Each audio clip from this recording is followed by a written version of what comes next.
Hi viewers, ఈ video ద్వారా junior accounts officers కొరకు జీవిత బీమా కంపెనీల గురించి అడ్వాన్స్డ్ అకౌంటెన్సీ, దీన్నే కార్పొరేట్ అకౌంటెన్సీ అని కూడా పిలుస్తారు. ఇందులో నుంచి 1 నుంచి 2 మార్కులు ఖచ్చితంగా వచ్చే అవకాశం ఉంది. చూడండి, జీవిత బీమా సాధారణంగా బీమా అనేది ఒక ఒప్పందము లేదా కాంట్రాక్ట్. అది 2 పార్టీల మధ్య జరుగుతూ ఉంటుంది. ఏంటండి అంటే, జరిగే నష్టపరిహారాన్ని పొందే అవకాశం కొరకు బీమా చేయడము అని అర్థం. అంటే భవిష్యత్తులో ఏదైనా నష్టం జరిగితే దాని నుండి నష్టపరిహారం పొందడం కొరకు అనే ఉద్దేశంతో బీమా చేయడం జరుగుతూ ఉంటుంది. సాధారణంగా కుటుంబంలోని యజమాని తన ప్రాణాలపై బీమా చేసినట్లయితే తాను మరణించిన సందర్భంలో తన భార్య పిల్లలకి ఆర్థికపరమైనటువంటి నష్టపరిహారం పొందడం కోసం బీమా చేయడం జరుగుతుంది. లేదా ఎండోమెంట్ నిర్ణీత గడువు కాలం ప్రకారం తమ డబ్బును రెట్టింపుతో పొందడానికి కూడా బీమా చేయడం జరుగుతూ ఉంటుంది. ఏదేమైనప్పటికీ బీమా అనేది ఒక ప్రత్యేకమైనటువంటి కాంట్రాక్ట్. దాంట్లో 2 రకాలైనటువంటి పార్టీలు ఉంటాయి. ఇన్సూరర్, ఇన్సూర్డ్ అని అంటారు. ఇన్సూరర్ బీమా కంపెనీగా, ఇన్సూర్డ్ బీమా చేసే వ్యక్తిగా పరిగణలోకి తీసుకుంటారు. భవిష్యత్తులో జరిగే ప్రమాదాలకు నష్టపరిహారం పొందడం కొరకు చేసే బీమాను జీవిత బీమా అని పిలవడం జరుగుతూ ఉంటుంది. మరి జీవిత బీమా వ్యాపారాన్ని భారతదేశంలో జీవిత బీమా 1956లో శాసనాత్మక కంపెనీగా ఏర్పాటు చేయడం జరిగింది. అలాగే ఈ వ్యాపారంలోకి ప్రైవేటు కంపెనీలను కూడా అనుమతిస్తూ IRDA insurance regulatory development authority 2000 సంవత్సరంలో 14 ఆగస్టున చట్టం చేసి నియంత్రించడం జరుగుతూ ఉంది. మరి IRDA 14 ఆగస్టు 2000 చట్టం ప్రకారం బీమా కంపెనీలు తప్పనిసరిగా ఏం చేయాలి అంటే, 1 జీవిత బీమా వ్యాపారం నిర్వహించు బీమా కంపెనీలు షెడ్యూల్ Aలోని నిబంధనలు పాటించాలి. 2 సాధారణ బీమా వ్యాపారం నిర్వహించు బీమా కంపెనీలు షెడ్యూల్ B నిబంధనలు పాటించాలి. సాధారణ బీమా అంటే మరి జీవిత బీమా కాకుండా అగ్ని బీమా, సముద్ర బీమా, వస్తువులపై ప్రాణం లేనటువంటి వాటిపై చేసేది. ఉదాహరణకి వాహనాలు కావచ్చు, లేదా భవనాలు కావచ్చు, అట్లాంటి వాటిని సాధారణ బీమా అంటారు. 3 ప్రతి బీమా మరియు పునర్బీమా కంపెనీలు ఆర్థిక నివేదికలపై ఆడిటర్ రిపోర్టు షెడ్యూల్ Cలోని నిబంధనలు పాటించాలి. 4 రెగ్యులేటరీ సమాఖ్య కాలక్రమంగా ఆడిటర్ల నియామకము, కొనసాగుట, తొలగింపుకు సంబంధించి జారీ చేయు మార్గదర్శకాలు, వారి అర్హతలు, అనుభవము, కొనసాగు కాలంకు సంబంధించి నియమాలు జారీ చేయడం జరుగుతుంది. ఈ బీమా వ్యాపారంలో కొన్ని ముఖ్యమైనటువంటి పదాలు వస్తూ ఉంటాయండి. అందులో మొదటిది ప్రీమియం. పాలసీదారులు ఒప్పందం ప్రకారం నిర్ణీత గడువుతో ప్రతి 3 నెలలు లేదా 6 నెలలు లేదా సంవత్సరానికి ఒకసారి లేదా ఏకమొత్తంగా ఒకేసారి బీమా కంపెనీ కనుక సొమ్మును చెల్లిస్తే దాన్ని ప్రీమియం అని పిలవడం జరుగుతూ ఉంటుంది. ఇది రెవెన్యూ ఖాతాలో షెడ్యూల్ నెంబర్ 1లో ఆదాయంగా చూపెట్టవలసి ఉంటుంది. మరి ఇక్కడ కనుక ఇది సర్దుబాటుగా ఇస్తే దానికి సర్దుబాటు చిట్టాపద్దు ఏంటండి అంటే, రావలసిన ప్రీమియం ఖాతా డెబిటార్ టు ప్రీమియం ఖాతా. ఇది సర్దుబాటుగా ఇచ్చినప్పుడు షెడ్యూల్ నెంబర్ 1 మరియు షెడ్యూల్ నెంబర్ 12లో చూపవలసి ఉంటుంది. అదేవిధంగా రెండవది క్లైములు. మరి క్లైములు అంటే ఏంటండి అంటే, ఎప్పుడైతే వ్యక్తులు ప్రీమియం చెల్లిస్తారో వారి యొక్క నిర్ణీత గడువు కాలం పూర్తి కావడము లేదా వారు మరణించడము, ఈ రెండింటిలో ఏది ముందుగా జరిగితే దాని ప్రకారం బీమా కంపెనీ తిరిగి చెల్లించడం జరుగుతూ ఉంటుంది.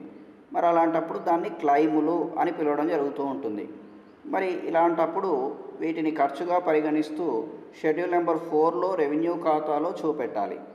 అదేవిధంగా సర్దుబాటుగా కనుక ఇస్తే దానికి చిట్టాపద్దు ఏంటండి అంటే, సర్దుబాటు చిట్టాపద్దు క్లెయిమ్ల ఖాతా డెబిటార్ టు చెల్లించవలసిన క్లెయిమ్ల ఖాతా, అనగా షెడ్యూల్ నెంబర్ 4 మరియు షెడ్యూల్ నెంబర్ 13లో చూపవలసి ఉంటుంది.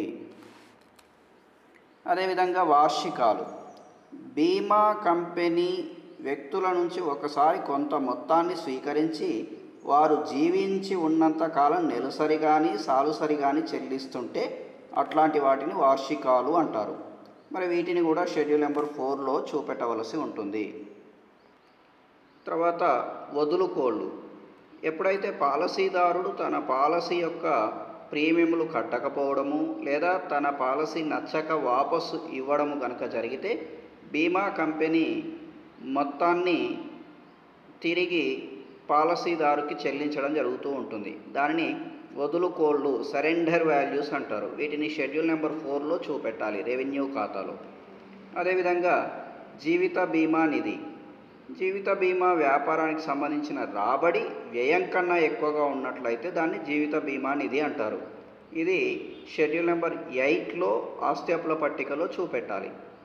అదేవిధంగా వార్షిక చెల్లింపులకు ప్రతిఫలం. వార్షికాల చెల్లింపుల కొరకు స్వీకరించే మొత్తాలను వార్షిక చెల్లింపులకు ప్రతిఫలం అంటారు. దీన్ని రెవెన్యూ ఖాతాలో ఆదాయాలలో చూపెట్టాలి. అదేవిధంగా వడ్డీ, డివిడెండ్లు, అద్దెలు. సాధారణంగా బీమా కంపెనీ పాలసీదారు నుంచి సేకరించిన మొత్తాలను స్టాక్ ఎక్స్చేంజ్ ద్వారా కంపెనీల్లో పెట్టుబడులు పెట్టడం జరుగుతూ ఉంటుంది. తద్వారా వడ్డీ కానీ డివిడెండ్లు కానీ పొందుతుంది. అదేవిధంగా తనకున్న భవనాలు, ఇతరత్ర ఆస్తులు అద్దెకి ఇవ్వడం ద్వారా అద్దెలు పొందడం జరుగుతూ ఉంటుంది. వీటిని ఆదాయంగా పరిగణించి రెవెన్యూ ఖాతాలో ఆదాయాలుగా స్థూల మొత్తం అనగా పన్ను తీసివేయకుండా చూపాలి.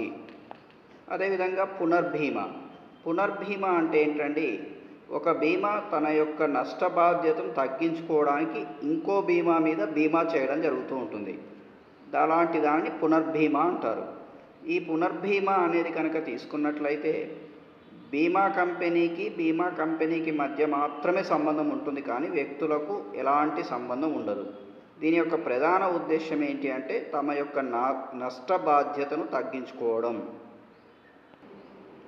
మరి బీమా కంపెనీకి సంబంధించిన ముగింపు లెక్కల నమూనాలు ఇస్తున్నామండి. మొదటగా రెవెన్యూ ఖాతా, దీనిని లాభ నష్టాల ఖాతా అని అంటారు. Form A profit and loss account PL.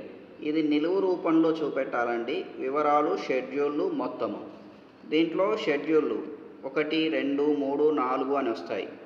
మరి ఆ విధంగా సాధారణంగా మీకు ఏ అంశము ఏ నెంబరు షెడ్యూలు అని అడుగుతారు, అది గుర్తుపెట్టుకోవాలండి. మరి మొదటగా ఆదాయంలో నికర ప్రీమియం షెడ్యూల్ నెంబర్ 1. తర్వాత పెట్టుబడులపై ఆదాయం, అందులో వడ్డీ, డివిడెండ్లు, అద్దె, పెట్టుబడుల అమ్మకం ద్వారా లాభం, ఇతర ఆదాయాలు, వార్షిక చెల్లింపులకు ప్రతిఫలం, జరిమానాలు. ఇదంతా టోటల్ చేస్తే ఏగా పరిగణలోకి తీసుకోవాలి. ఇక్కడ మీరు గమనించండి, షెడ్యూల్ నెంబర్ ప్రీమియానికి మాత్రమే ఉంది 1వ నెంబర్. నెక్స్ట్ వ్యయాలు. దీంట్లో కమిషన్ షెడ్యూల్ నెంబర్ 2, నిర్వహణ ఖర్చులు షెడ్యూల్ నెంబర్ 3, రాని బాకీలు, ఏర్పాట్లు దీనికి షెడ్యూల్ నెంబర్ లేదండి. దీన్ని టోటల్ చేస్తే దీన్ని బిగా గుర్తించాలి. నెక్స్ట్ థర్డ్ క్లెయిములు, ఉపకరాలు లేదా క్లెయిములు, దీన్ని షెడ్యూల్ నెంబర్ 4 అంటారండి. తర్వాత మధ్యకాలిక బోనస్ షెడ్యూల్ నెంబర్ లేదు, ఇది మొత్తం కూడితే సి. మరి ఇప్పుడు రోమన్ నెంబర్ 4 లాభం లేదా నష్టము డి = ఏ మైనస్ బి మైనస్ సి. అదేవిధంగా వచ్చిన లాభాన్ని ఖాతాదారులకు బదిలీ చేయాలి. రోమన్ నెంబర్ 5 రిజర్వు భవిష్యత్తు రిజర్వుకు బదిలీ, ఇది మొత్తం లాభంతో సమానంగా ఉండాలి. తదుపరి ఆస్తి అప్పుల పట్టిక ఫారం ఏ బిఎస్ అంటే బ్యాలెన్స్ షీట్. వివరాలు షెడ్యూళ్ళ వారీగా, షెడ్యూళ్ళు మొత్తం. మరి ఇది కూడా నిలువు రూపంలోనేనండి. ఫస్ట్ నిధులకు మూలాలు, వాటా మూలధనం షెడ్యూల్ నెంబర్ 5, రిజర్వులు మిగుళ్ళు షెడ్యూల్ నెంబర్ 6, రుణాలు షెడ్యూల్ నెంబర్ 7. ఇది టోటల్ చేసేయడం జరుగుతుంది. నెక్స్ట్ నిధుల వినియోగాలు ఆస్తులుగా పరిగణించవచ్చు. పెట్టుబడులు షెడ్యూల్ నెంబర్ 8, రుణాలు ఇచ్చినవి షెడ్యూల్ నెంబర్ 8A, స్థిరాస్తులు 9, ప్రస్తుత ఆస్తులు 10, నగదు బ్యాంకు నిల్వలు 11, ఇతర ఆస్తులు అడ్వాన్సులు 12. దీన్ని టోటల్ చేయాలండి. తర్వాత ప్రస్తుత అప్పులు 13, ఏర్పాట్లు 14. దీన్ని టోటల్ చేయాలి. తర్వాత చిల్లర వ్యయాలు 15. ఇది ఎక్కడ రాదండి, జస్ట్ దాంట్లో విడిగా మాత్రమే రాయడం జరుగుతూ ఉంటుంది. మరి 5, 6, 7 టోటల్, 13, 14 టోటల్. ఈ రెండిటి కలిపితే 8 నుంచి 12 టోటల్ సమానం కావాల్సి ఉంటుంది. మరి ఈ విధంగా బీమా కంపెనీల గురించి నేర్చుకుంటారని ఆశిస్తూ, ఇందులో చూడండి ప్రతి అంశం కూడా షెడ్యూళ్ళ వారీగా వచ్చింది. కాబట్టి ఫర్ ఎగ్జాంపుల్ నిర్వహణ ఖర్చులు షెడ్యూల్ నెంబర్ 3. నిర్వహణ ఖర్చులు ఏ షెడ్యూల్ ప్రకారం రాస్తారు? 1, 2, 3, 4 అని ఇస్తే 3 అని సెలెక్ట్ చేసుకోవాలి. స్థిరాస్తులు ఏ షెడ్యూల్? 8, 9, 10 అంటే 9వ షెడ్యూల్. ఈ విధంగా అడిగే అవకాశం ఉంటుంది. కాబట్టి మరి చాలా జాగ్రత్తగా వీటిని నేర్చుకుంటారని ఆశిస్తూ ఆల్ ద బెస్ట్.